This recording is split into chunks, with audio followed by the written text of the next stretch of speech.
به مناسبت میلاد پیامبر بزرگ اسلام و به گرامی داشت از هفته اخوت میان اقوام مختلف، مراسم عروسی دسته‌جمعی 5 زوج جوان در ولایت غزنی برگزار شد.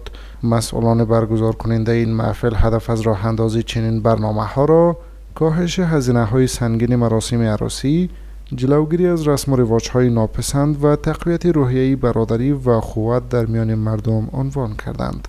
روی دو موضوع، هم هفته وحدت، هم میلاد با سعادت پیامبر معظم اسلام، هم ایجاد همبستگی و اخوت در بین اقشار مردم غزنی. چنانچه که شما همیشه میبینین مردم غزنی به حمدالله بسیار یک مردم خونگرم، دین دوست، دین مدار و اخوت و وحدت طلب. لذا ما این جلسه را برگزار کردیم که هم یک جلسه وحدت و اتحاد باشه و هم یک جلسه از امو جوانایی که نتانستن عروسی خود را عروسی بگیرن، ما زمینه عروسیشان فراهم کردیم. اشتراک کنندگان این محفل ضمن ابراز خوشی از برگزاری عروسی دسته‌جمعی تاکید کردند که چنین رسم نیکو باید در جامعه نهاده نگردد تا جوانان بیشتری بتوانند با سهولت زندگی مشترک خیش را آغاز کنند.